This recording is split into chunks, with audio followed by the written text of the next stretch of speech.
semuanya, welcome to Ki Hajar Dewantara Satu Podcast, tempat di mana kita ini membahas isu-isu sosial yang menarik dan pastinya bermanfaat nih. Jadi kan hari ini kalian akan ditemenin sama aku dan teman-temanku selama kira-kira 1 jam ke depan lah ya. Nah sebelumnya nih mending aku sama teman-temanku perkenalan diri dulu kali ini satu-satu. Mungkin mulai dari aku ya, aku Agnes Natali, biasa dipanggil Nata, dari Ilmu Hubungan Internasional Universitas Katolik Parahyangan. Siapa nih? Aku juga mau nih perkenalan. Nama aku Adinda dari jurusan HI juga dari Universitas Katolik Parahyangan. Selanjutnya, saya mau perkenalan. Halo, saya Clarissa Alvina Sugiarto. Saya dari jurusan Arsitektur, Unpar. Halo, nama aku Marsha dari Fakultas Hukum Universitas Katolik Parahyangan. Sama kayak Marsha, aku juga dari Hukum. Nama aku Arshila dari Universitas Katolik Parahyangan juga. Halo, nama aku Andika. Aku dari jurusan Manajemen Unpar. Nah, thank you ya guys karena udah perkenalan. Tapi sebelum kita mulai nih, kita juga kedatangan nih satu narasumber yang keren banget. Wah, siapa tuh? Nah, ayo guys bilang hai dulu dong ke Kak Kezia. Kak Kezia. Halo, Kak.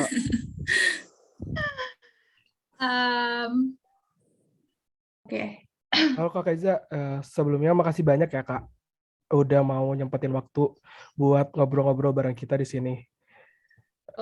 Sebelumnya minta maaf nih kalau misalkan kita yang ngeganggu waktunya Kak Keza di Belgia gitu. Banget. Enggak, weekend kok, tenang. Tapi kan Kak Kezia jauh-jauh ya dari Belgia, guys. Time zone-nya juga beda nggak sih, Nat? Iya, time zone-nya beda 6 jam kan ya, Kak? Ya, musim dingin 6 jam. Tuh, ya ampun. Berarti di sana lagi musim dingin ya Kak? Iya, musim dingin, ini jam 8 pagi ya, itu masih gelap di luar. Mataharinya jam 9, setengah 10. Oh. Jam 8 di Indonesia udah panas banget ya. Iya, makanya. Udah nggak ada Panas dinginnya. sepanjang tahun. Iya nih. Nah, sebelumnya mau nanya dulu nih, Kak, apa kabar nih, Kak Kezia? Kabar baik, saya sedang di tahun terakhir untuk penulisan disertasi saya. Buru-buru karena saya wajib lulus tahun depan. Ini kan sudah masuk holiday time ya. Kemarin terakhir saya nggak yakin besok hari Senin ada yang datang ke kampus gitu. Jadi jangan khawatir soal waktunya. Ini udah holiday. Jadi nggak ada masalah dengan jadwal saya. Nggak usah khawatir. Makanya iya takut banget kemarin takut ganggu Kak Kezia. Jadi kita bikin kayak listnya agak banyak ya pilihan waktunya. Iya, nggak masalah. Aku mau kenalin dikit dulu ya tentang narasumber kita yang keren banget ini. Nah, siapa sih Kak Kezia Dewi ini? Kalian yang suka baca koran digital, pasti udah nggak asing ya sama South China Morning Post. Nah, kebetulan Kak Kezia ini udah pernah diliput di South China Morning Post pada artikel yang membahas, seingat aku tuh, hambatan yang dihadapi etnis Tionghoa dalam memiliki tanah di Yogyakarta ya. Kira-kira bisa... Ya, benar. Iya, jelasin lebih singkat proses gimana bisa diliput dan apa yang Kak Kezia bahas di artikel itu, bisa singkat dijelasin? Oh ya, itu sebetulnya karena saya cukup aktif di sosial media, jadi saya sering posting ya, dan itu beberapa memang terkait juga dengan kritikan saya, lebih ke kritikan ya, terhadap etnik Tionghoa, tentang sikapnya di Indonesia misalnya, dan kebetulan ada wartawan dari South China Morning Post, tapi beliaunya orang Surabaya, itu ini terus kenalan, dan dia tertarik. Kemudian ada kasus kebetulan mengenai mengapa orang Tionghoa tidak bisa mendapatkan hak untuk mendapatkan hak milik di Jogja, yang mana sering disebutkan bahwa itu karena orang Tionghoa adalah pengkhianat.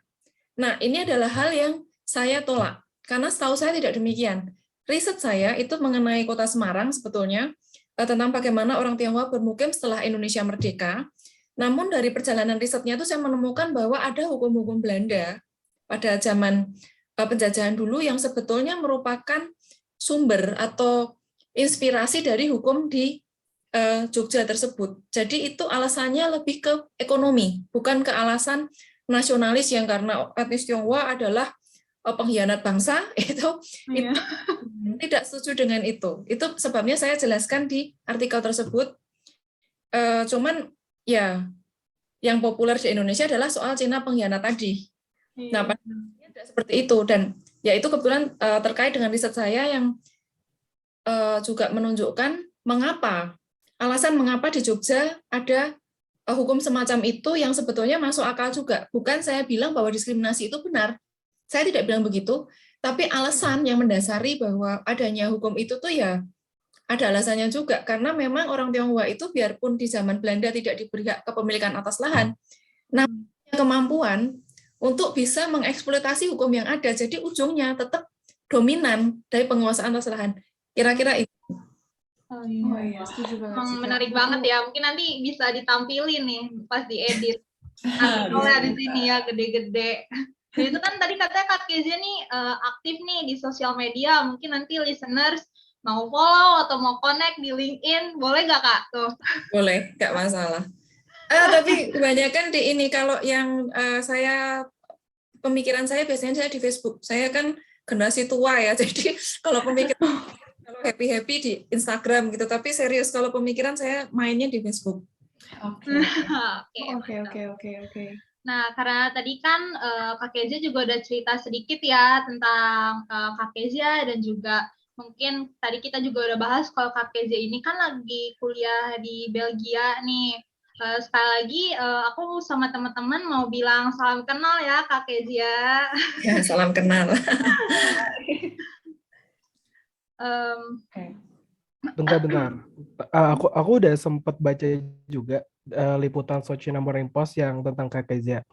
Ada kutipan yang bilang kalau Kak Kezia itu I was bullied at school for being Chinese. Nah, itu tuh cocok banget ya sih sama bahasan kita hari ini. Ya. Udah di spoiler dulu nih sama Andika. Ya. Tapi justru disitulah saya bisa lihat bedanya di Indonesia dengan di Belgia. Nah, itu ada bedanya yang di sekolah, posisinya di sekolah itu. Soal bedanya gimana tuh Pak kalau boleh tahu? Terkait sama COVID kan. Jadi yang COVID itu terjadi itu kira-kira awal 2020, waktu COVID-nya belum sampai Belgia, tapi sudah kan di Cina. Nah, waktu itu ada di Belgia itu ada kayak semacam organisasi mahasiswa itu membuat parodi. Mereka berdandan seakan-akan orang Cina padahal kulit putih ya. Baju Cina, mata disipit-sipitin, di make up sipit. Kemudian itu membuat parodi. Tapi itu cenderung agak isinya itu membuat orang keberatan ya, karena dia jadinya ngecek. Itu kalau di KU Leuven itu tidak ada ampun. Langsung disana. Oke. Nah, hal semacam itu hal yang kalau saya harus bilang bahwa untuk PPI ya, saya kan aktif di PPI di Belgia, itu sempat kita ditanya-tanya sama KBRI apakah ada yang mengalami masalah, karena KBRI juga tahu bahwa sebagian itu keturunan Cina kan yang kuliah di sini, keturunan Tionghoa.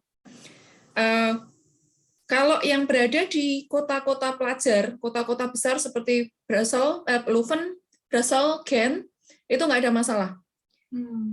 Ada toleransi dari pihak Belgia terhadap rasisme dari pendidikannya. Tapi untuk kawan yang universitasnya agak di pelosok, ada di Hasselt, itu dia kebetulan tinggal tidak di kota Hasseltnya, tapi di suburbnya, dia mengalami. Kebetulan ini etnis Tionghoa yang tinggal di Karimun Batam, Karimun Riau, sehingga dia fluent talking in Teochew. Nah, kalau saya kan tidak, muka saya begini tapi logat saya kan Jawa sekali. So aman. Tapi kawan saya yang Teochew ini kena. Dia betulan ngalamin. Nah, itu beda kondisinya. Tapi yang tidak bisa dikontrol untuk dari kita ya, dari universitas adalah masyarakat kebanyakan. Nah, ini saya ngalamin kalau di Belgia, di Eropa, atau selama saya kuliah itu justru ketika saya mengunjungi kawasan imigran. Tanpa bermaksud rasis terhadap kaum imigran, tapi mereka background-nya kan dari Afrika maupun dari negara-negara Timur Tengah. Iya, saya diteriaki chinoise, itu bahasa Perancis untuk nyebut Cina. Hmm. Kemudian pengalaman waktu saya fieldwork di Afrika Selatan itu juga kena. Tapi kalau di kawasan kulit putih, itu so far belum pernah ada. Tapi itu bukan berarti saya tidak bilang bahwa orang kulit putih tidak rasis. Tidak seperti itu. Masalahnya adalah orang kulit putih tahu dia bisa kena tuntutan kalau rasis. Jadi mereka bisa memanage. Jadi ini ada masalah juga tingkat edukasi dan seberapa jauh mereka terpapar dengan orang asing. Nah, itu poinnya di situ. Nah, kalau di Indonesia, itu pengalaman, bahkan guru saya saja sempat ngatain, waktu saya ikut lomba matematika, mewakili sekolah, ketika gagal, muncul sebutan itu. Dasar. Nah, itu. Aduh, kok kayak gitu ya sampai Iya. Terus kalau nggak salah kalau yang suka kayak bikin seolah-olah mereka itu Chinese kayak yang tadi Kak Kezia udah cerita itu namanya kalau nggak salah disebutnya cultural appropriation ya Kak? Iya, benar. Iya, benar. Dan itu dilaporkan karena kebetulan, Kak Uluven itu Universitas Katolik, tapi dia kebanyakan itu pemikiran-pemikiran yang berkembang di sini, saya harus bilang agak leftis. Yang di Indonesia kita bisa pengsan kalau menyebut diri kita leftis, bisa kena masalah. Kalau di Leuven itu banyak leftis sehingga hal-hal semacam ini itu mereka cepat untuk meng-counter. Kalau leftis kan biasanya sama orang asing sama imigran itu kan lebih mereka lebih baik dan sadar dengan ini. Dan kemudian juga ini karena background Katoliknya ya. Background Katoliknya kuat sekali di Kak Uluven dan itu tuh mereka biasanya segera prevent ya. Kalau ada hal semacam itu mereka akan bereaksi dengan cepat untuk memberikan sanksi gitu. Di Leuven ya. Iya, ya emang agak beda banget sih ya pastinya sama Indonesia. Terus kan juga pasti ya kayak yang udah dibilang tadi, pasti kan ada banget nih dampaknya pandemi ini terhadap etnis Tionghoa nih. Selain kayak ya pasti pekerja banyak yang kena PHK kan. Terus kayak aku nih pernah baca juga nih di Twitter Kak, karena aku kan main Twitter ya. Jadi dan kayak di sekitar aku kan juga pastinya banyakkan orang Indonesia.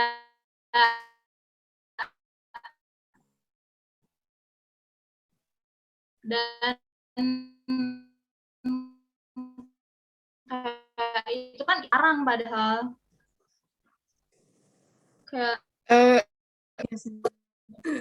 masalah akar di sikap semacam ini tuh kalau menurut saya ini saya ini ya. Pertama harus dilihat dari sejarah. Yang kedua, kita harus lihat apakah pattern semacam ini juga terjadi di negara lain. Karena COVID ini kita harus melihat juga isu-isu kontemporer yang ada ada sekarang ini. Nah, untuk sejarah untuk Indonesia kemarin kan saya diberi itu ya yang linknya YouTube ya. Nah, di link YouTube itu disebutkan ada sisi baik dari etnis Tionghoa yaitu juga penyebar agama. Ini saya justru salah satu poin yang saya temukan ketika saya riset ya tentang bagaimana sih orang suku-suku lain terhadap suku Tionghoa. Kita ada masalah dengan sejarah di Indonesia adalah sejarah itu adalah sesuatu yang disepakati.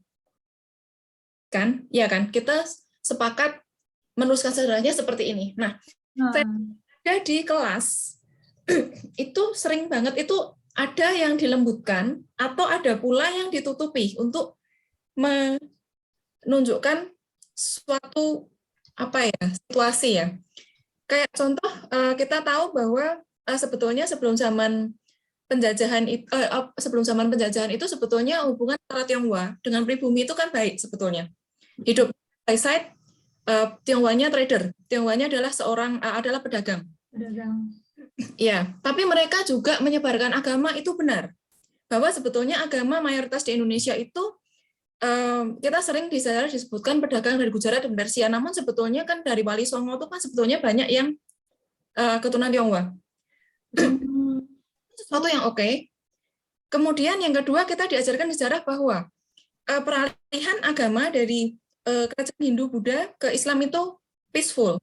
Ya, kalau kita bandingkan dengan mungkin sejarah negara lain ya itu peaceful. Tapi sebetulnya ada beberapa versi sejarah yang berbeda. Saya tidak bilang bahwa versi sejarah yang itu pasti yang benar. Tidak demikian. Itu yang memberikan beberapa detail bahwa ada beberapa insiden yang tidak se-peaceful yang digambarkan di sejarah kita. Darah. Adalah, ya kan, ada kan itu. Tidak se-peaceful yang ini. Ketika saya berdiskusi dengan seorang kawan, narasumber yang dia itu masih ada terahnya itu kayaknya bahkan bisa dilacak sampai Majapahit. Cenderung menyalahkannya begini, kita punya sepakat sebagai negara beragama, kita negara yang bertuhan, itu kita tidak akan menyalahkan agama, benar kan? Bukan salahnya. Tapi ujungnya yang kena tembak, etnisnya. Iya, benar-benar.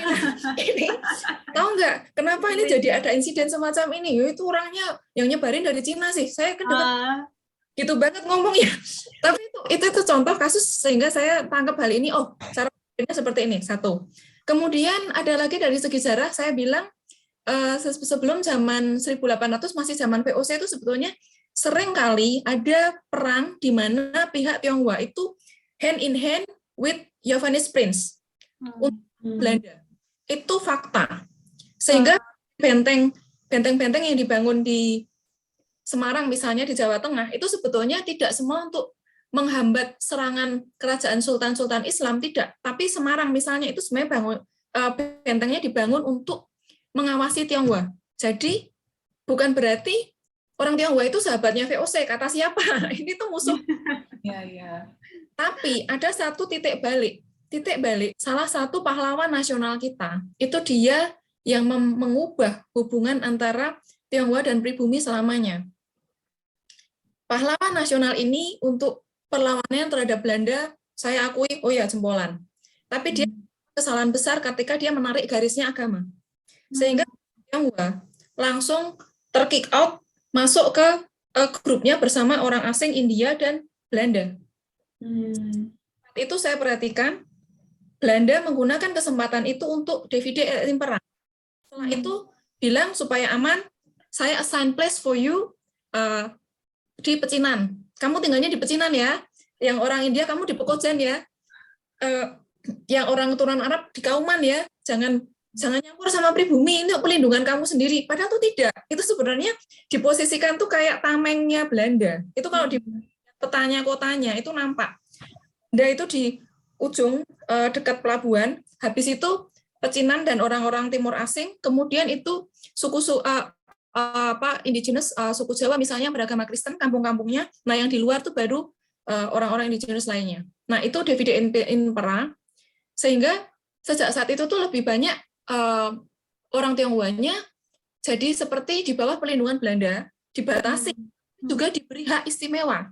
Nah itu yang saya artikel South China Morning Post itu di mana Belanda memberikan hak kepada orang Tionghoa untuk bisa rent tanah untuk sewa tanah selama 99 tahun.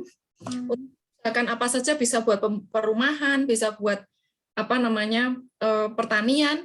Nah, itu yang menyebabkan tiba-tiba jadinya itu berhadapan, yang tadinya itu bekerja bersama Tionghoa dengan pribuminya, ini jadinya berhadapan, jadi seakan-akan Tionghoanya itu adalah anteknya Belanda. Mereka juga ya, Kak. Paham banget, Kak. Mereka Ya. jadi kayak ini tuh salah paham gitu kan, dan Belandanya tuh yang justru kayak memecah belah yang awalnya semua udah bersatu dipecah lagi gitu ya. Jadi ya, ada satu diskriminasinya lagi jadi muncul gitu ya. Ya, ada satu lagi.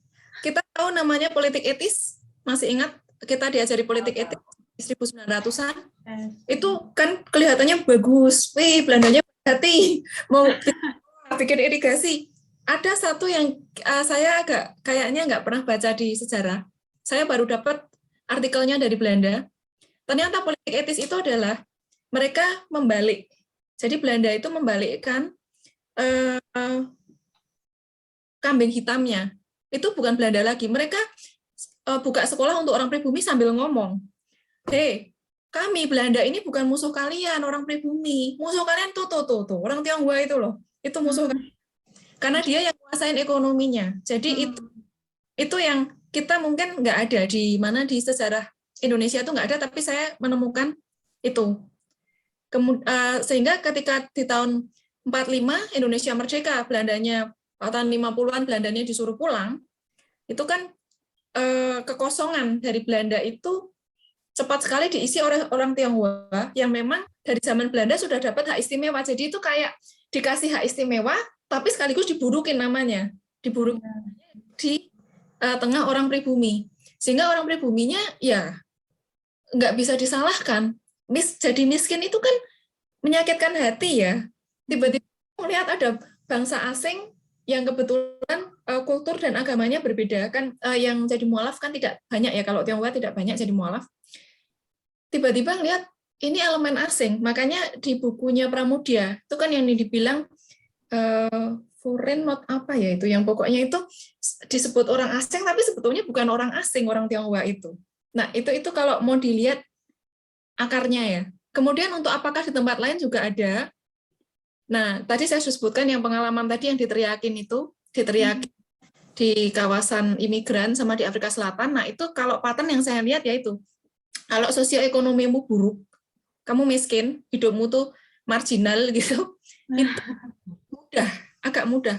Kayak di Amerika juga saya tahu bule yang kulit putih yang rasis itu banyak juga, tapi kebanyakan insiden yang saya tahu itu melibatkan orang kulit hitam. Nah, itu sebetulnya masalah dari sosial ekonomi itu. Nah, tapi untuk yang kasus sekarang untuk COVID ya, itu saya diskusi dengan beberapa teman yang bukan dengan teman Eropa, tapi dengan teman dari negara third world country ya, Asia dan Afrika. Nah, masalahnya untuk terkait Cina ini, untuk terkait COVID ya, sikap terhadap COVID, kenapa Cina dimusuhin, kenapa Tionghoa dimusuhin itu, ini di luar kendali kita, tapi ini terkait dengan politik luar negerinya Cina sendiri. To be honest, kalau di Indonesia mungkin mulai banyak yang menuliskan betapa hebatnya Cina. Oh ya, Cina powerful, saya setuju dengan itu. Tapi di luar negeri itu, saya nggak bisa bilang bahwa Cina itu populer sampai dikagumi. Kalau saya masih bisa bilang bahwa orang tuh masih image-nya lebih suka Jepang dan Korea Selatan dibandingkan Cina. Tapi kalau Cina itu, bahkan saya berdiskusi dengan sesama student S3 nih ya, kita tuh sepakat, ini bukan kita membenci etnis Cina, tidak. Bangsa Cina, teman-teman kami dari RRC, tentu saja kami menyayanginya, itu teman kami. Tapi kami tidak suka dengan politiknya RRC. Tapi ini di luar kendali kita. Karena RRC mencoba menampilkan dirinya itu beda dari kolonialis Barat, maybe true, mungkin beda, tapi sebenarnya pada ujungnya juga kalau yang S3 itu kan bisa lihat ya sebenarnya Cina punya plan apa untuk menguasai dunia. Untuk Indonesia, case Indonesia itu saya ingat betul kasus sebelum COVID 2019 akhir itu yang kasus adalah Uighur. Nah, Uighur ini juga ini menyebabkan apa ya, kemarahan itu akan tumpah ke Tionghoa karena RRC posisinya pemerintah komunis Cina, dan itu tuh ya kalau saya pribadi saya nggak bisa bilang wah jahat, enggak. Cina hanya mengutamakan kepentingan negaranya, itu normal, sangat normal, tapi itu tidak populer di luar, sehingga itu yang menyebabkan, kalau saya lihat ya, itu yang menyebabkan masalah yang sudah ada sebelumnya. Kemudian dengan kondisi RRC yang semakin kuat, tapi kebetulan politik luar negerinya itu gagal menampilkan sesuatu yang simpatik, mereka sudah berusaha keras dengan memberikan bantuan, keuangan, hutang, dan lain sebagainya, termasuk dengan diplomasi vaksin. Tapi ujungnya itu memang ya karena komunis itu sendiri juga, biarpun saya di universitas yang agak leftis, kita semua juga sama yang namanya komunis juga agak gitu kan, agak itu sudah ini dulu, dan orang-orang kan mengasosiasikan bahwa oh orang Tionghoa Indonesia itu Cina dia Cina. Nah itu jadinya hubungan ke arah itu. Mungkin itu sih kalau sementara kalau ditanya masalah akarnya itu. Jadi kalau misalnya ini kan bahasnya tuh kayak berkesinambungan gitu ya, dari yang zaman dulu sampai ke sekarang. Yang dulu itu diadu sama Belanda, ceritanya di sini sekarang lebih ke politiknya RRC itu sendiri. Berarti kan sekarang ini diskriminasi terhadap Tionghoa tuh kayak nggak bisa diberhentikan gitu loh, kayak selalu berkelanjutan gitu kan. Kita ada nggak sih guys contoh-contoh fenomenanya? Ya, Nah, Ulfah, kasusnya Ulfah itu kasusnya mantan putri Indonesia yang tiba-tiba ngamuk nyerocos ngata-ngatain itu Iya. contoh kan? mungkin Padahal Clarissa juga ada contoh kah? Mungkin dari pengalaman gitu, mengalami diskriminasi atau apa? Kalau yang aku di masa COVID ini ya, aku Hmm. ngalamin sih sebenarnya. Jadi aku mau cerita. Waktu itu aku kan pernah mau ke les-lesan gitu. Jadi aku pesen Grab gitu kan. Terus si bapaknya tuh waktu aku masuk udah kayak menunjukkan wajah-wajah yang kayak sinis gitu. Terus pertamanya tuh enak banget masih ngajak ngobrol. Gimana sih sekolahnya masih online ya? Terus gimana mendingan online atau offline? Mesti kayak basa-basi gitu kan. Terus tapi lama-lama mulai bahas ke keluhannya dia. Dia ngeluh, pandemi saya susah nih cari uang, gini-gini, keluarga saya gini-gini. Terus ada satu kalimat gitu ya yang aku sampai sekarang masih ingat gitu. Si bapaknya ngomong, Ci, sebenarnya kalau boleh jujur ya, ini tuh semua gara-gara kaumnya Cici gitu loh. Saya jadi susah cari uang, saya jadi kebingungan tiap hari harus Ikhlas gimana. pasti ya, Clar. Kayak Shock kayak pasti aku tuh dengarnya. pusing gitu loh. Kayak, hah? Kok kayak gini tiba-tiba bapaknya kan jadi gimana ya, kayak deg gitu loh. Terus Kaget. nggak bisa respon juga Iya. karena sebenarnya aku juga tahu ini tuh masa pandemi ini kan semuanya susah ya, nggak cuman bapaknya doang gitu. Tapi kenapa ujung-ujungnya jadi nyalahin penumpangnya yang etnis Jawa gitu. Jadi ini salah kaum Penumpangnya Cici yang ini. cuma mau pergi les ya. Padahal bayar. Kalau dari Kak Keisha sendiri pernah nggak ngalamin nyata gitu, tindakan nyatanya dari yang Selain COVID ini yang jadi pernah digituin juga, pernah kerasa gitu iya, nggak? sama COVID mungkin. Oh, seperti saya bilang kan kalau di mana di Leuven itu aman tentram ya, karena masyarakatnya itu kan well educated ya. Cuman jujur aja, saya pribadi itu untuk prevention karena saya tahu kisahnya kawan yang dari Karimun tadi yang tiba-tiba dipelototin orang waktu di tempat ini laundry. Saya selama saya di Eropa itu belum pernah ada satu orang pun yang tahu kalau saya orang Indonesia. Mereka pikir dari Cina ya, dari Vietnam ya, pasti gitu. Jadi kalau ketemu student dari Cina dan Vietnam itu pasti kadang mereka tiba-tiba cacat ngomong pakai bahasa dan saya senyum-senyum. Saya nggak paham. Nah, saya untuk hal itu tuh tas ransel saya itu sampai saya pasangin bendera Indonesia gede. Kebetulan tuh ada sampai pada kan saya suka armian ya, jadi itu tasnya itu model army gitu, gede, ransel gede untuk ini apa wadah laptop kan, tempat laptop gitu. Nah itu saya pasangin bendera. Sampai pada ketawa kalau teman PPI, aduh ada pasukan apa perdamaian dari mana ini? Karena mirip pasukan perdamaian. Tapi iya saya apa namanya? Saya pasang itu karena saya sendiri juga kadang agak kesel juga kalau pas moodnya nggak enak, misalnya habis diamuk profesor misalnya gitu kan, tiba-tiba disapa orang gitu, nih Homa, bukan saya, kalau pas saya happy saya senyum, kalau pas saya lagi apa nih Homa? Oh ya. Indonesia gitu loh.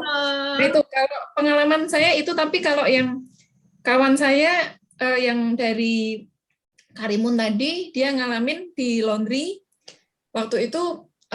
Dia lagi telepon dengan keluarganya pakai bahasa Teochew, sehingga langsung dikenalin Cina nih gitu. Nah itu dipelototin sama teman-temannya.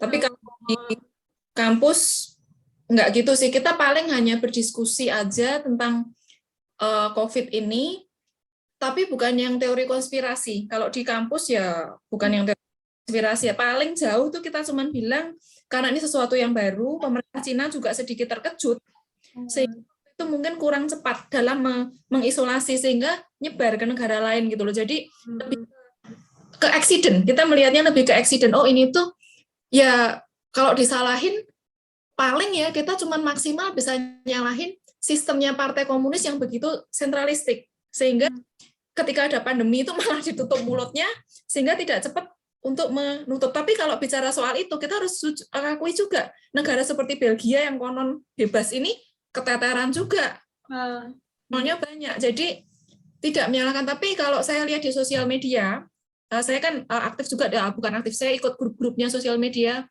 di Eropa, di Belgia itu In majority, kalau yang in majority masih tidak menyalahkan ya, tidak menyalahkan orang Cina dan Asia pada umumnya, tapi memang ada beberapa yang komentar itu nampak, tapi kalau dia ini bigot nih, ini orang pasti nggak well educated, kemakan sama hoak-hoak yang itu sengaja dibuat dan sebagainya.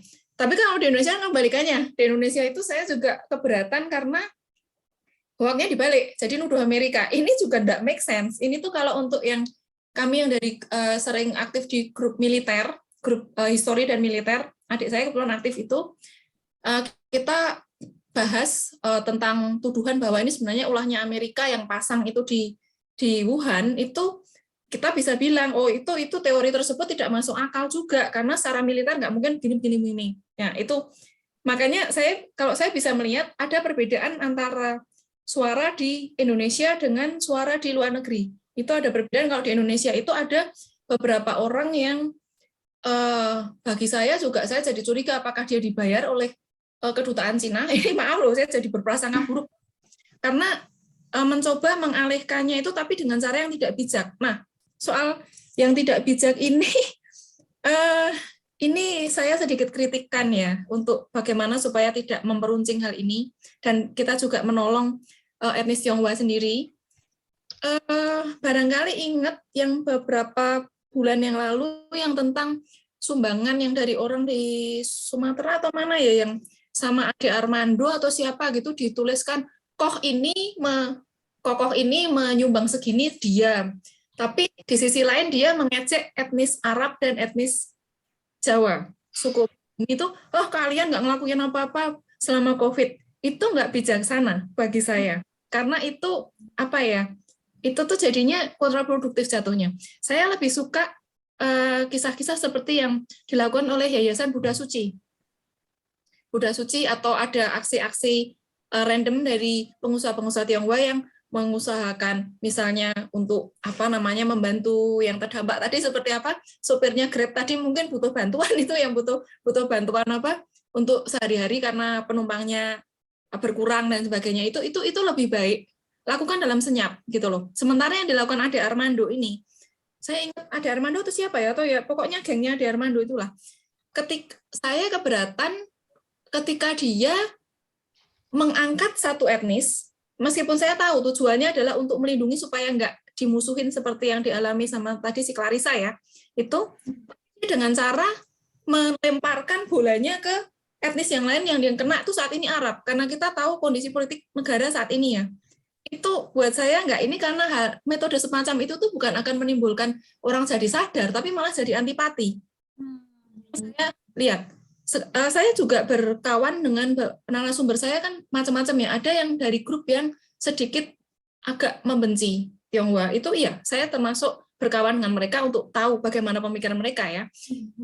Seperti ini, ada seseorang benci kamu, tapi kamu tuh sebenarnya orang yang hebat.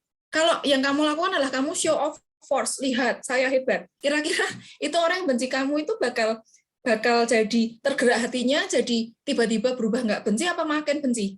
Kalau saya nangkepnya malah makin benci. Makin benci kan? Itu adalah metode yang saya agak saya sampai komplain di medsos tuh soal itu, ini cara ini salah seperti ini. Apalagi akhirnya ternyata terbukti bantuannya itu kan song kan, nggak ada kan sebenarnya, kan itu malah jadi bahan tertawaan. Di Indonesia tuh fenomenanya tuh sekarang kita dari ekstrim ke ekstrim. Yang saya lihat dalam kondisi sekarang, yang kondisi kontemporer kan kita berada di antara persaingan antara hegemoni Barat dengan Cina sekarang. Nah, Indonesia tuh kan jadi negara yang jadi battleground.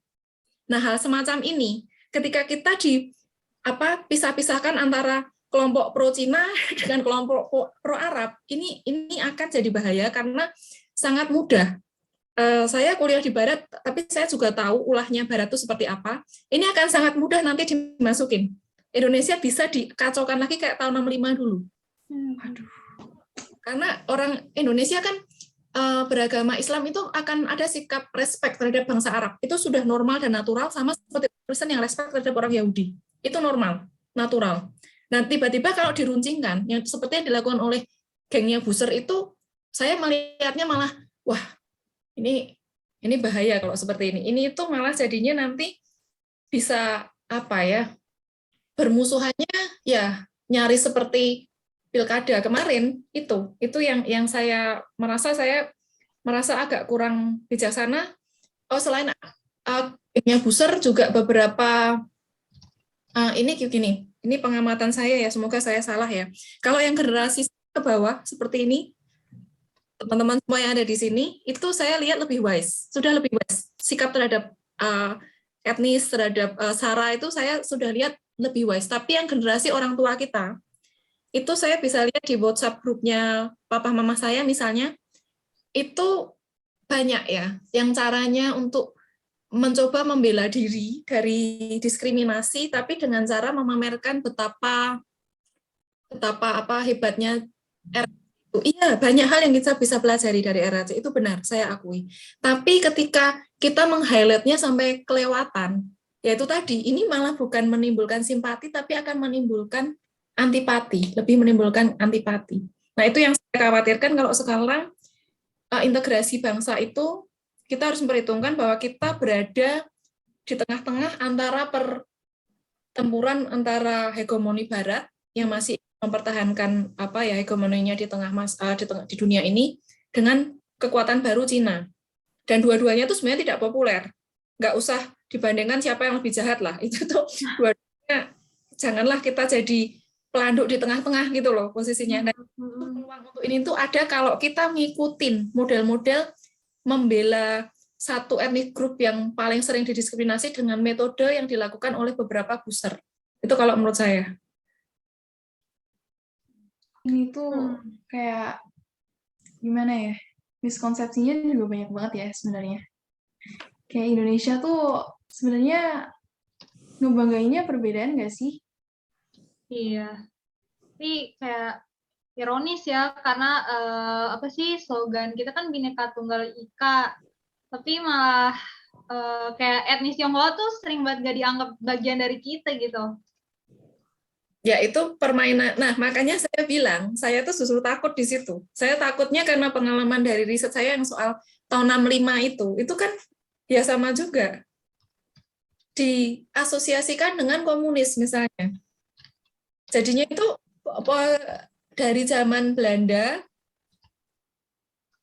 sampai zamannya Pak Harto, itu tuh posisinya itu digambarkan sebagai pengkhianat bangsa gitu loh. Gambarannya kan seperti itu selalu. Itu adalah pengkhianat bangsa. Mereka itu pro Belanda yang pertama. Padahal itu Belanda yang main belakang modelnya. Pak Harto dianggap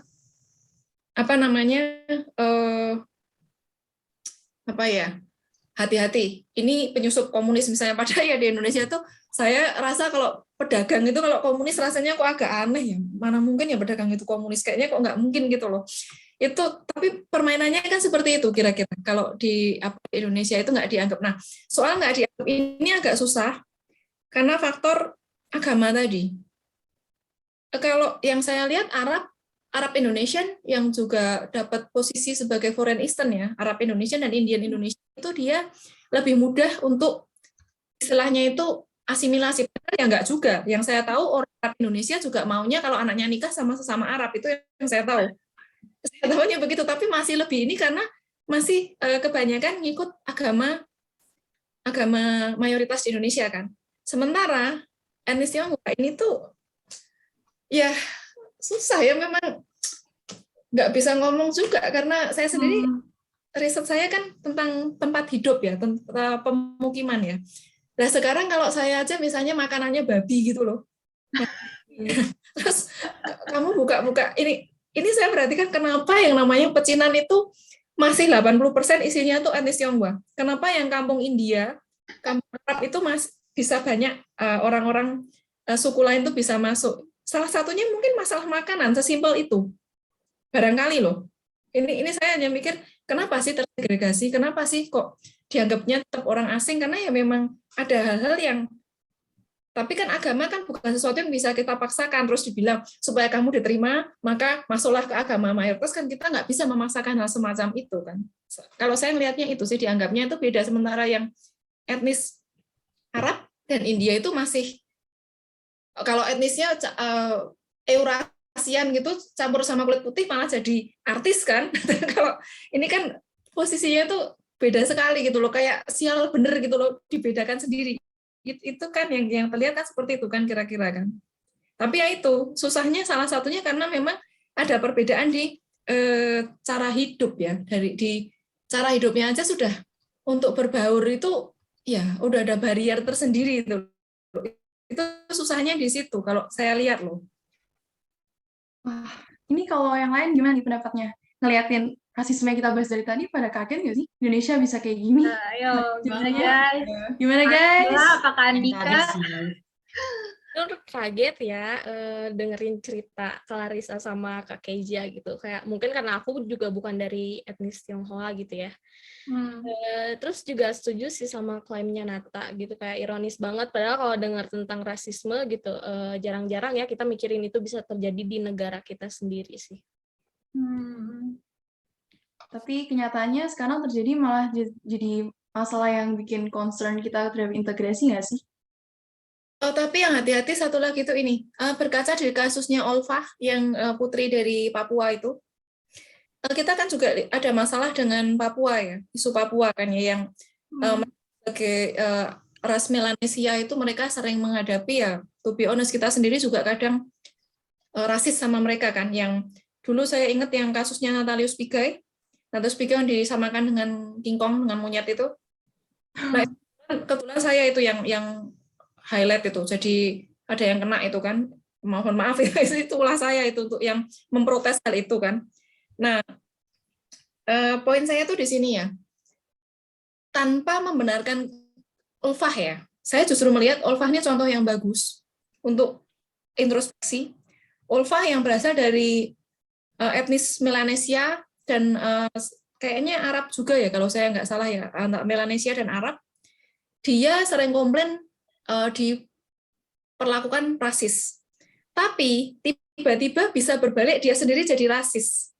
Dengan kasusnya yang ngata-ngatain TKA Cina yang di pesawat itu, yang di bandara itu. Nah, itu tuh yang kadang-kadang concern saya justru di situ. Jangan untuk pesan untuk etnis Tionghoa ya terutama ya.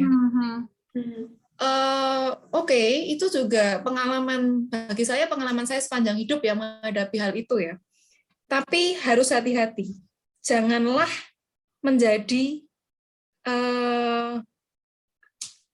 pelaku rasis tanpa disadari untuk selanjutnya. Karena itu mudah sekali tergelincir ke arah itu. Kita dirasisi, habis itu jadi balas rasis gitu loh. Itulah makanya saya komplain model-model yang memojokkan Arab. Karena saya melihat ini tuh sekarang shift. Sebagian membela Tionghoa, ujungnya malah balik. Jadi mari kita keroyok Arabnya. Nah yang Tionghoa, jangan ikut-ikut. Berdirilah bersama orang-orang Arab itu. Kalau pesan gitu. Karena ini pelajaran, ini bangsa Yahudi ya. Bangsa Yahudi itu kan di Amerika misalnya, itu sering sekali di Eropa dan Amerika itu mereka menghadapi rasisme. Mereka sering sekali dimusuhi karena imannya, karena etnisnya. Secara fisik kelihatan hidungnya besar, biasanya begitu seingat saya. Nah, ketika di Amerika, mereka ini biasanya malah yang jadi membela orang kulit hitam. Itu saya perhatikan. Ini kita tahu bangsa Yahudi itu namanya buruk karena kasus Palestina. Yes, Palestina iya. Tapi ketika itu sudah nanti sampai ke Amerika, itu tuh kadang mereka justru saling melindungi dengan yang Islam. Karena mereka tahu rasanya jadi minoritas. Kenapa nggak belajar seperti itu sih? Di mana orang Yahudi yang terkenal jahat apartheid Palestina itu, tapi untuk di negara lain, dia yang tahu rasanya dirasisi, didiskriminasi berabad-abad lamanya, dia lebih berdiri di sisinya orang kulit hitam. Nah, itu harapan saya sih, yang orang Tionghoa lawan terus masalah diskriminasi ini. Coba kalau saya boleh pesan sih, jangan terlalu menunjukkan ikatan yang sangat kuat terhadap RRC atau Taiwan. Iya. Jangan terlalu mengasosiasikan dirinya saya ini, tapi lebih ke saya adalah Indonesian Chinese. Jadi lebih hidup berdampingan gitu ya sama yang pribadi. Ya, Jadi nggak kayak aku Chinese nih, jadi aku lebih ke pro Cina, jadi kayak Indonesia nggak bisa aku tinggalin gitu kan ya. Mungkin kalau karena ada selama kayak ini kan dibully, bukan dibully ya, maksudnya suka dibully juga kan, kayak pulang, contohnya ya, aku pernah dengar temanku bilang kayak gini, kayak pulang sana ke negara asal gitu. Iya, sejak bener. usia 3 tahun. Kayak gitu. Ya, sejak usia 3 tahun itu saya ngalamin. Daripada diiyain gitu omongan orang kayak iya aku part of China, mending kayak ya iya aku Tionghoa tapi aku orang Indonesia gitu ya Kak. Iya. Ya, Sebenarnya dari Karena- sisi Tionghoanya yang harus diperbaikin dari itunya ya kali ya. Cuman gimana sih Kak supaya orang Indonesianya juga jangan yang kayak terus mojokin gitu, karena satu sisi kita dipojokin, kita juga merasa aduh kok kayak gini Marah kan? amat sih Jengkel kan? tingginya. Jadi kita buatnya kita mau coba hidup berdampingan tapi diginiin mulu. Terus kan yaudah deh, atau gue klaim aja sama yang Cina gitu. Gini. Itu saya waktu pertama riset soal ini, dan sampai detik ini tuh saya masih dapat pertanyaan yang sama. Kesia, kamu dari teman-teman internasional ya, Kesia, kamu lebih merasa sebagai Cina atau sebagai Indonesia? Secara jujur, pertama saya riset, saya tuh masih nggak bisa menjawab. Ya itu saya ingat, saya di Indonesia itu saya dirasisin mulu, itu kan. Itu tuh saya susah sekali untuk bisa menjawab saya orang Indonesia. Tapi itu tuh saya belajar dari orang, gimana ya ngomongnya ya. Memang ini harus dua arah. Kalau boleh ini hal yang mungkin boleh apa ya? Saya mungkin mengkritisi Ade Armando dan kawan-kawan, tapi semangat mereka untuk menghilangkan kebencian terhadap Tionghoa itu sesuatu yang patut diteladani ya. Barangkali saya cuma bisa saran untuk yang sadar bahwa ini tidak benar, untuk yang suku lain ya, membantu menghilangkan hal tersebut dengan memberikan pengertian kepada suku-suku lain untuk tidak membenci Tionghoa, tapi lakukanlah dengan cara yang simpatik, jangan yang offside. Bayangan saya begitu sih, lakukanlah dengan cara yang simpatik gitu loh. Karena sebetulnya kalau masalah kecinaan dan ketionghoaan dan ke-Indonesiaan itu tuh susah ya, karena kalau dari riset saya sendiri juga, kalau dilihat dari sejarah, tidak hanya masalah melawan Belanda, tapi sebetulnya ada beberapa unsur budaya Jawa itu justru yang melestarikan tuh pihak Tionghoa, kayak batik, kayak wayang. Itu sebetulnya info-info mengenai bahwa, tahu nggak sih bahwa sebetulnya di kota Solo misalnya yang mempertahankan batik Jawa itu adalah pengusaha Tionghoa. Mungkin info-info semacam itu tuh bisa di-share tanpa harus meng-highlight-nya sampai mengejek kelompok lain gitu loh. Barangkali gitu. Dan itu tuh memang namanya benci kok ya.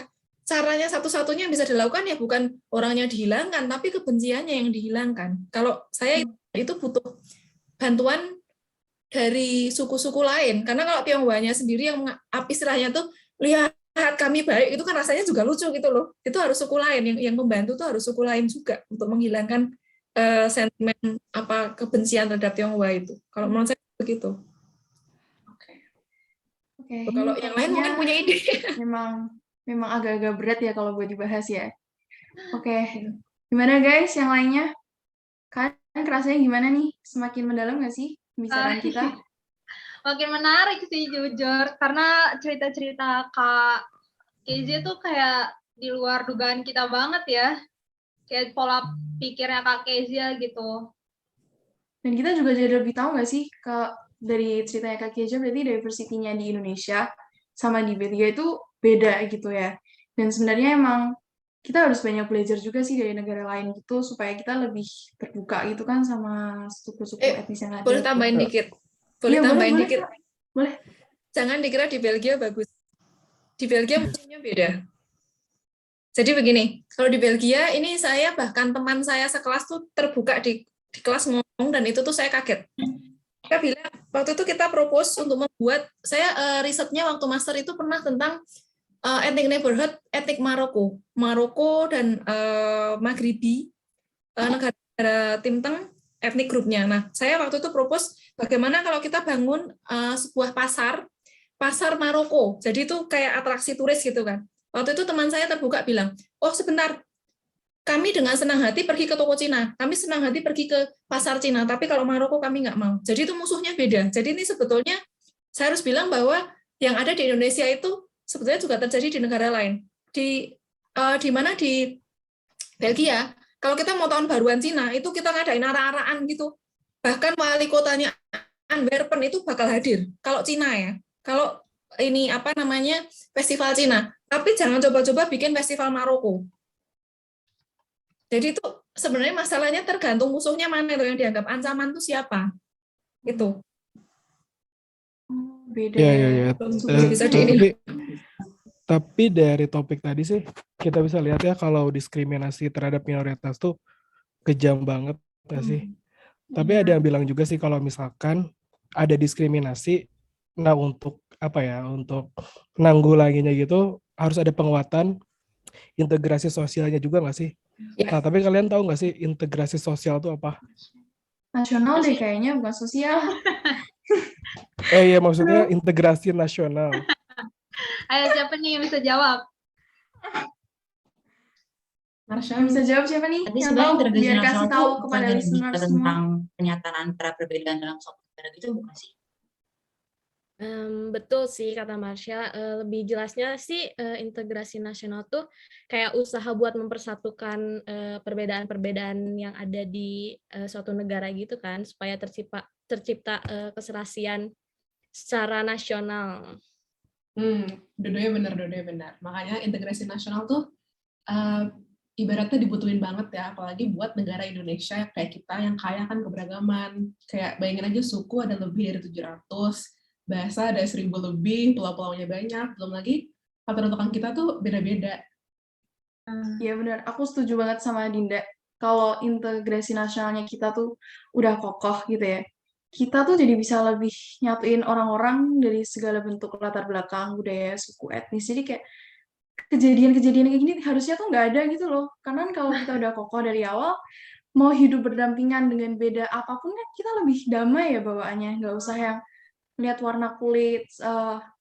Emang pola pikir masyarakatnya harus dirubah dari etnis tertentu harus introspeksi masing-masing ya gitu ya Kak ya. Nah, sekarang berarti kita udah tahu ya, misalnya kayak integrasi nasional tuh penting banget buat masyarakat multikultural nih, kayak Indonesia kan. Kayak tadi kita ada 700 suku dan lain-lain. Nah, sekarang aku mau nanya lagi nih ke Kak Kezia ya. Pernah nggak sih kakak kepikiran tentang dampak rasisme sama diskriminasi ini terhadap integrasi nasional nih Kak? Ya, kalau saya ngelihatnya itu begini, sisi negatifnya ya, dampaknya itu memang yang pertama di tengah kondisi global yang saat ini seperti saya bilang adalah persaingan antara Barat dengan Cina sekarang itu jelas negara kita dalam bahaya karena kita bisa dijadikan apa ya, bisa dibuat jadi mainan, istilahnya itu pengaruh itu bisa jadi mainan. Tapi yang kedua juga ada faktor yang saya lihat ini negatif dari riset saya itu yang juga ditanyakan oleh profesor saya beberapa kali adalah dengan adanya bukan integrasinya ya, yang rugi negaranya. Karena apa? Etnis yang merasa diperlakukan tidak adil itu bakalan kabur dia. Jujur aja ini, jujur aja, terbuka aja. Saya terbuka aja pemikiran-pemikiran bahwa habis ini saya pindah ke Australia, habis ini saya pindah ke Kanada deh. Itu tuh kan ada ya. itu dan ini tuh jangan disangka yang pindah itu kalau imigran Indonesia yang saya perhatikan ya, itu tuh kebanyakan well educated loh. Yang pintar itu yang kabur. Iya. Itu yang rugi negaranya loh. Sekarang berapa banyak loh, adik saya aja PR di Australia. Itu padahal dia mining engineer, dia dapat penghargaan beberapa kali. Itu kan juga rugi loh. Sampai teman saya tuh bilang, kok adikmu nggak pulang aja sih? Kok adikmu malah kerja di Australia sih? Misalnya begitu.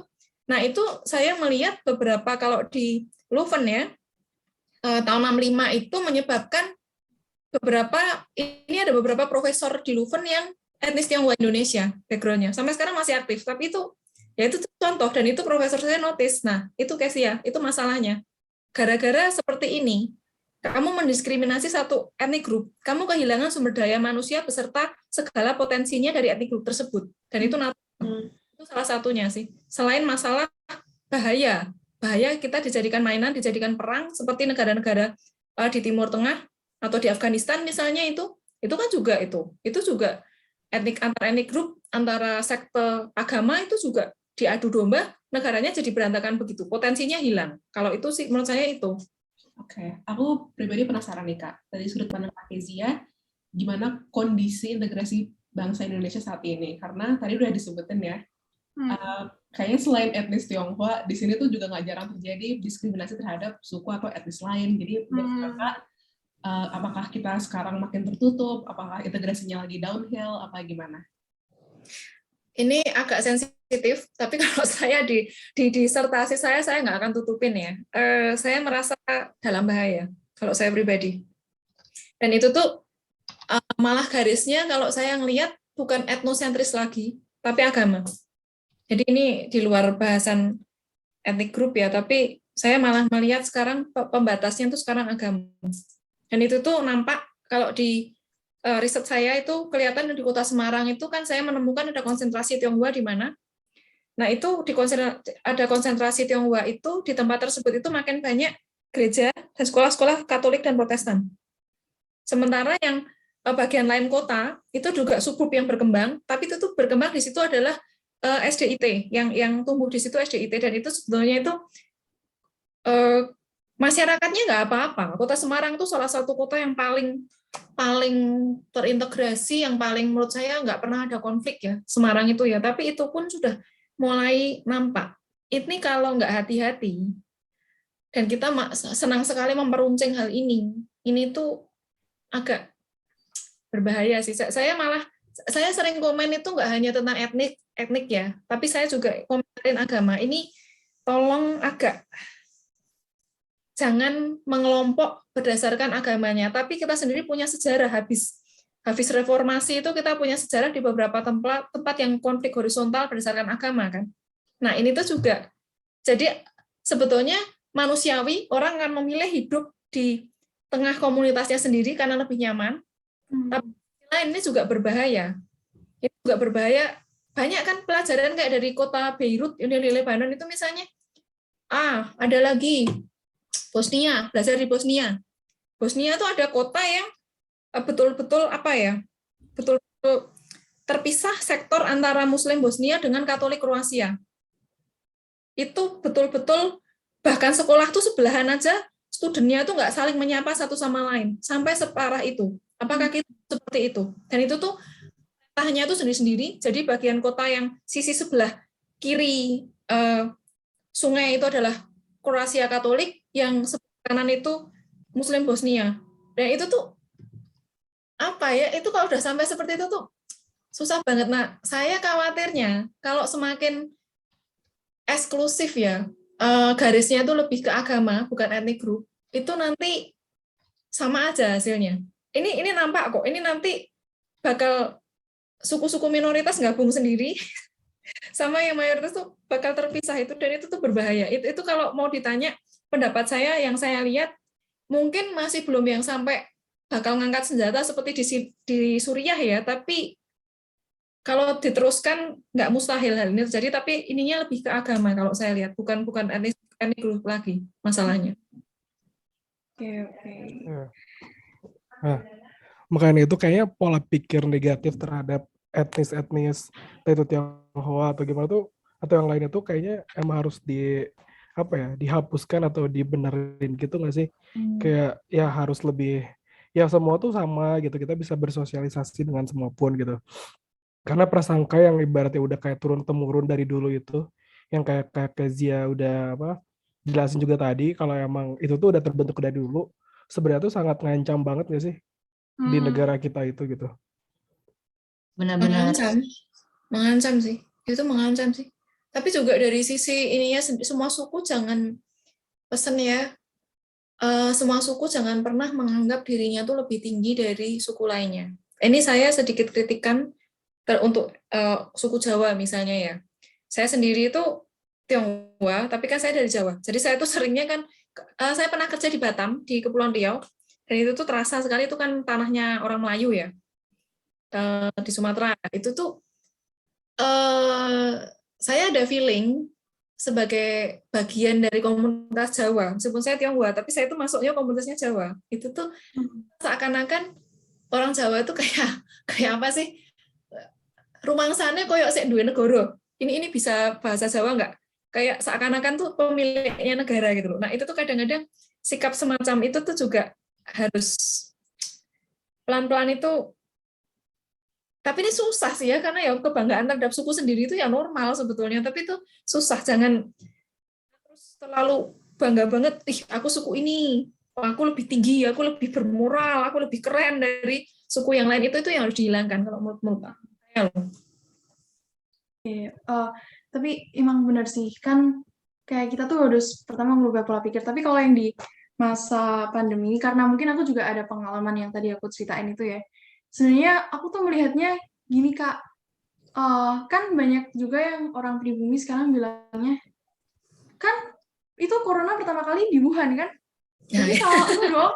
Berarti kan salah kamu. Kamu kan orang etnis Tionghoa. Kamu dong yang salah. Maksudnya aku mau bilang, menekankannya kayak, masa iya kamu menjadikan suatu letak geografis munculnya COVID-19 ini untuk alasan bisa mendiskriminasi kita gitu.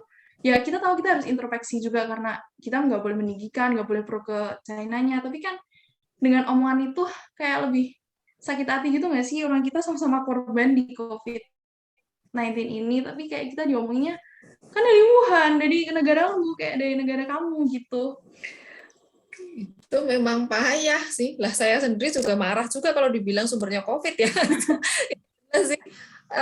Gimana ya? Ya mungkin harusnya ada tindakan yang tegas ya, seperti yang dilakukan Kak Uluven tadi. Kak Uluven modelnya yang tadi yang soal student itu, cuma di Indonesia kan nggak bisa diharapkan, apalagi kalau kasusnya itu orang per orang ya. Kalau tadi itu kan jelas karena itu diparodikan di depan umum ya, orang tinggal rekam lapor ke rektor selesai. Kalau ini kan kasusmu kan sendiri-sendiri, ya itu mungkin ya memang nggak boleh lah terus menyalahkan satu ethnic group sebagai sumber virus sedunia gitu, nggak boleh begitu. Lagian orangnya kan beda, mungkin yang perlu ini kan ya terpaksa kalau ngadepin gitu tuh harus ya orangnya diberi pengertian gitu loh. Oh iya, asalnya dari sana, tapi kan gimana ya, susah juga sih kalau ini sih ya. Jadi kalau ngadepin gitu mungkin juga, kalau di sini saya simpel ngomong, enak aja kau bilang gitu, saya orang Indonesia, kalau saya loh. Tapi kalau di Indonesia kan posisinya lain lagi. Paling ya ngasih tahu, ya mungkin mengakui aja, oh ya ini pihak pemerintah Cina yang sedikit terlambat, tapi kan Bapak harus tahu ya, ini virus kan baru, mana ada negara yang siap menghadapi ini ya, semua juga ada kedodoran semua, nggak ada satupun negara yang tidak kedodoran di dunia ini. New Zealand mungkin karena terpencil itu aja. Mungkin itu sambil ngomong, ya diakui aja, oh ya, tapi itu kan pemerintahnya, bukan bangsanya. Itu harus bisa dibedakan, pemerintahnya dengan bangsanya sendiri itu harus bisa dibedakan. Tapi susah serius, karena memang sudah ada akar kebenciannya itu, nggak bisa ngomong saya. Saya ngomong. Ada akar kebenciannya. Soalnya di live tuh pemikiran buruk kayak gini gampang banget sih buat disebarin. Akibatnya kelompok etnis Tionghoa bakal lebih terpisah dari masyarakat lain dan akhirnya nimbulin perpecahan sih. Jadi nambahin alasan aja, oh iya sama itu, karena sebelumnya ada kasus Uighur itu betulan, waduh saya waktu lihat, aduh kasus Uighur, habis itu COVID barengan gitu, pertama dikutuki, habis itu dikutuki lagi. Pertama dibilang hukuman Tuhan, setelah itu, oh sialan kamu, gara-gara kamu sedunia kesusahan. Aduh, repot banget gitu. Itu agak susah sih. Padahal kalau Uighur sendiri, saya bisa balikin juga. Juga nggak lebih baik kok soal Papua misalnya begitu. Cuman kan itu kan, apa ya, karena itu sudah subjektif masing-masing orang. Subjektif dari kebencian etnis sama subjektif dari segi agamanya sendiri. Itu kita nggak bisa ngatur orang ya Kak. Iya, itu sudah, iya susah itu susah memang. Kayaknya parah deh ya kalau udah sampai kayak gitu. Kalau masyarakatnya saling nyerang gitu, ketertiban jadi susah buat dijaga kan ya. Sifat apatis jadi lebih marak terjadi gitu di masyarakat kan ya. Nah, iya. Tapi yang dari suku lain kira-kira misalnya nih ya, misalnya mengalami ini ada masalah. Oh ya, saya bisa kasih contoh. Di Belgia memang ada beberapa random serangan terhadap student Cina ya, dari Cina. Saya punya teman Indonesia, anak PPI, dia seusia saya kira-kira, ya jadi ya udah bapak-bapak lah ya, itu dia step up. Jadi kejadian di tram, ada student Cina dipojokkan, dan kebetulan yang memojokkan ini bukan pemuda white, tapi kebetulan imigran. Kawan saya ini ya memang kebetulan badannya cuman gede ya, dia yang berani maju untuk membela. Dan dia posting, teman-teman Indonesia, kalau ada teman student dari Cina sampai kena ganggu seperti yang saya lihat tadi, ayo kita harus membela dan menolong mereka. Nah, pertanyaan saya, seberapa banyak bangsa Indonesia yang bersikap seperti teman saya ini? Dia orang Indonesia, dia suku Jawa, setahu saya dia suku Jawa. Berapa yang berani seperti itu? Ketika melihat di depan mata ada orang Tionghoa dipojokkan gara-gara COVID. Iya. Berani Nah, benar-benar makanya- berdiri, hai. Padahal sama-sama Makanya orang buat- asing. Makanya tuh kayak buat nanti ya yang ngelihat podcast ini, yang buat listeners tuh harus ngerti kalau kemajemukan bangsa kita ini tuh jangan dimalah jadiin penghambat penghambat kesatuan gitu loh. Kayak kita tuh kan dari Indonesia sendiri termasuk salah satu negara yang paling beragam secara geografis, budayanya juga banyak. Masa kita nggak banggain dan justru ngebuat keuntungan kita itu ngehancurin negara kita sendiri gitu. Kayak tadi yang diomongin Kak Kezia juga, kan kita jadi kehilangan potensi SDM-nya kan, jadi kerugian negara kita sendiri. Ya nggak sih guys? Iya, dan juga mungkin kayak yang tadi Kak Kezia cerita ya, soal temannya Kak Kezia yang walaupun bukan orang Tionghoa gitu, tapi mungkin bisa dijadiin pelajaran juga buat kita kalau kita tuh mungkin harus bela teman-teman kita gitu yang Tionghoa, walaupun ada kemungkinan kita juga pasti akan ikut dibully kali ya. Cuma Iya. kalau misalnya kita diem aja ya siapa yang maksud Tionghoa juga butuh perlindungan kita gitu loh. Itu kawan saya orang asing loh posisinya. Dia orang asing di Belgia kan, tapi dia berani step up untuk melindungi, dan secara fisik kan berkulit gelap juga ya, gelap. Tapi dia berani membela ini student dari Cina, dan kemudian dia betulan membela, dan dia mencoba menceritakan hal itu ke PPI. Dia chat di WhatsApp, dan dia berharap di Indonesia, padahal di Indonesia kan rumah kita sendiri ya, ada yang bersikap seperti dia. Itu harapan dia. Dan buat saya sih itu jempolan sekali itu, saya lihat, keren. Iya benar sih. Tapi ya akhirnya kita kayaknya udah sampai penghujung obrol-obrol kita hari ini nih Kak. Bener udah. Iya, tapi nggak emang kerasa ya. iya, tapi makasih banget loh buat Kak Kezia karena udah bersedia luangin waktu. Di sana masih gelap kan ya tadi kata Kak Kezia. Nah, udah terang sekarang, udah terang. Udah terang ya. Saya udah terang guys.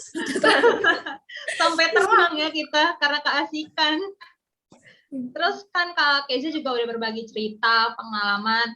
Terus opini-opini Kak Kezia juga kalau aku pribadi ya sangat membuka mata gitu loh. Karena kita ya sebagai mungkin karena kita dibentuknya kayak gini gitu loh. Jadi nggak kepikiran yang udah Kak Kezia bilang gitu. Dan juga tadi ceritanya tentang dari masa kolonial Belanda itu benar-benar menarik banget, dan mungkin listeners nanti bisa baca ya artikel Kak Kezia yang di South China Morning Post yang Kak Kezia diliput itu. Terus ya tadi Kak Kezia juga kan bahas tentang dampak-dampak juga kepada integrasi nasional yang aku yakin pasti berguna banget buat listeners gitu loh. Oke.